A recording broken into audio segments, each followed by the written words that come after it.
उत्तर प्रदेश की योगी सरकार ने वित्तीय वर्ष 2026-27 के लिए अब तक का सबसे बड़ा और ऐतिहासिक बजट पेश किया है। वित्त मंत्री सुरेश खन्ना द्वारा पेश किए गए 9.12 लाख करोड़ के इस बजट में राज्य के बुनियादी ढांचे और जन कल्याण पर विशेष ध्यान दिया गया। स्वास्थ्य के क्षेत्र में सरकार ने एक लंबी छलांग लगाते हुए 37,956 करोड़ की व्यवस्था प्रस्तावित की, जो कि पिछले वित्तीय वर्ष की तुलना में 15% अधिक है।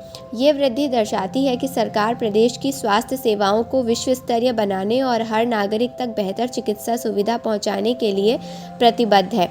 बजट में ग्रामीण स्वास्थ्य मिशन से लेकर गंभीर बीमारियों के टीकाकरण और श्रमिकों के लिए विशेष स्वास्थ्य योजनाओं का समावेश किया गया। शिक्षा, रोजगार और स्वास्थ्य के इस त्रिकोण पर आधारित बजट ने राज्य को एक स्वस्थ प्रदेश बनाने की दिशा में नए दरवाजे खोल दिए हैं। विशेष रूप से आयुष्मान भारत और जिला अस्पतालों की मजबूती के लिए किए गए आवंटन से आम आदमी को सीधे तौर पर लाभ मिलने की उम्मीद है। गर्भवती महिलाओं और बच्चों के लिए गारंटीड सुरक्षा। प्रदेश के सभी जनपदों में जननी शिशु सुरक्षा कार्यक्रम को और अधिक प्रभावी ढंग से लागू करने पर जोर दिया गया है। इस योजना का मुख्य उद्देश्य प्रसव के लिए आने वाली गर्भवती महिलाओं को गारंटीड कैशलेस डिलीवरी सेवा प्रदान करना है, जिससे सरकारी अस्पतालों में इलाज का आर्थिक बोझ शून्य हो सके। इसके साथ ही राष्ट्रीय बाल स्वास्थ्य कार्यक्रम के तहत हर ब्लॉक में 2 मेडिकल टीमें तैनात की गई हैं। ये टीमें आंगनबाड़ी केंद्रों और स्कूलों में जाकर बच्चों का नियमित स्वास्थ्य परीक्षण कर रही है, ताकि शुरुआती चरण से ही बीमारियों की पहचान कर उनका समय पर उपचार किया जा सके और एक स्वस्थ भविष्य की नींव रखी जा सके। श्रमिकों के लिए मोबाइल हेल्थ वैन और पोलियो मुक्त भविष्य। उत्तर प्रदेश सरकार ने पहली बार निर्माण श्रमिकों के लिए एक क्रांतिकारी कदम उठाते हुए मोबाइल हेल्थ वैन का संचालन पायलट प्रोजेक्ट के रूप में शुरू किया है। ये वैन निर्माण स्थलों पर जाकर श्रमिकों का स्वास्थ्य परीक्षण करेगी और उन्हें स्वास्थ्य शिक्षा प्रदान करेगी। वहीं संक्रामक रोगों के खिलाफ जंग को तेज करते हुए सरकार ने पल्स पोलियो अभियान के तहत 3.28 करोड़ से अधिक बच्चों को पोलियो ड्रॉप पिलाने का लक्ष्य हासिल किया। जापानी इंसेफेलाइटिस जेई से बचाव के लिए प्रदेश के संवेदनशील 42 जनपदों में टीकाकरण कार्यक्रम को निर्बाध रूप से संचालित किया जा रहा है, ताकि मासूमों को इस जानलेवा बीमारी से पूरी तरह सुरक्षित रखा जा सके। आयुष्मान भारत और मुख्यमंत्री जन आरोग्य योजना का विस्तार।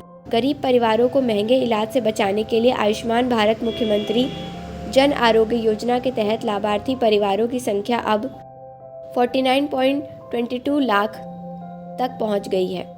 इस योजना को सुचारू रूप से चलाने के लिए सरकार ने 500 करोड़ की व्यवस्था प्रस्तावित की है।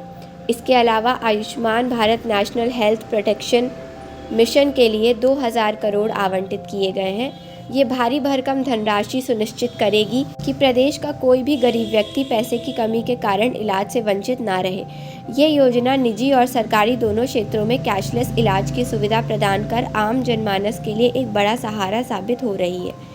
मानसिक स्वास्थ्य और एकीकृत डिजीज सर्विलेंस पर जोर। बदलते दौर में मानसिक स्वास्थ्य की महत्ता को समझते हुए उत्तर प्रदेश के सभी 75 जनपदों में राष्ट्रीय मानसिक स्वास्थ्य कार्यक्रम संचालित किया जा रहा है। ये पहला जिला स्तर पर मानसिक विकारों से जूझ रहे लोगों को परामर्श और उपचार उपलब्ध कराएगी। साथ ही तकनीक का सहारा लेते हुए एकीकृत डिजीज सर्विलेंस पोर्टल को और अधिक सशक्त बनाया गया है। अब सरकारी और निजी दोनों चिकित्सा इकाइयां नियमित रूप से 16 संक्रामक रोगों और 6 वैक्सीन प्रिवेंटेबल डिजीज की रिपोर्टिंग इस पोर्टल पर कर रही हैं। इससे राज्य सरकार को किसी भी संभावित महामारी को फैलने से पहले ही रोकने और डेटा आधारित निर्णय लेने में काफ़ी मदद मिल सकेगी। राष्ट्रीय ग्रामीण स्वास्थ्य मिशन के लिए बड़ा बजट आवंटन। ग्रामीण इलाकों में स्वास्थ्य सेवाओं की गुणवत्ता सुधारने के लिए सरकार ने राष्ट्रीय ग्रामीण स्वास्थ्य मिशन हेतु लगभग 8,641 करोड़ का प्रावधान किया। इस बजट का उपयोग प्राथमिक स्वास्थ्य केंद्रों और सामुदायिक स्वास्थ्य केंद्रों के आधुनिकीकरण, दवाओं की उपलब्धता सुनिश्चित करने और पैरामेडिकल स्टाफ की नियुक्ति के लिए किया जाएगा। ग्रामीण क्षेत्रों में स्वास्थ्य बुनियादी ढांचे को मजबूत करने से शहरों के बड़े अस्पतालों पर मरीजों का दबाव कम होगा और लोगों को उनके घर के पास ही प्राथमिक उपचार मिल सकेगा। सरकार की ये प्राथमिकता अंत्योदय की भावना को साकार करती है, जहां स्वास्थ्य सेवाएं समाज के अंतिम छोर तक पहुंच रही हैं। विकसित प्रदेश के लिए स्वस्थ यूपी का संकल्प। वित्तीय वर्ष 2026-27 का ये बजट उत्तर प्रदेश को चिकित्सा और स्वास्थ्य के क्षेत्र में आत्मनिर्भर बनाने का एक ठोस दस्तावेज है। 37,956 करोड़ का ये निवेश न केवल मौजूदा स्वास्थ्य प्रणालियों को सुधारेगा बल्कि भविष्य की चुनौतियों के लिए भी प्रदेश को तैयार करेगा।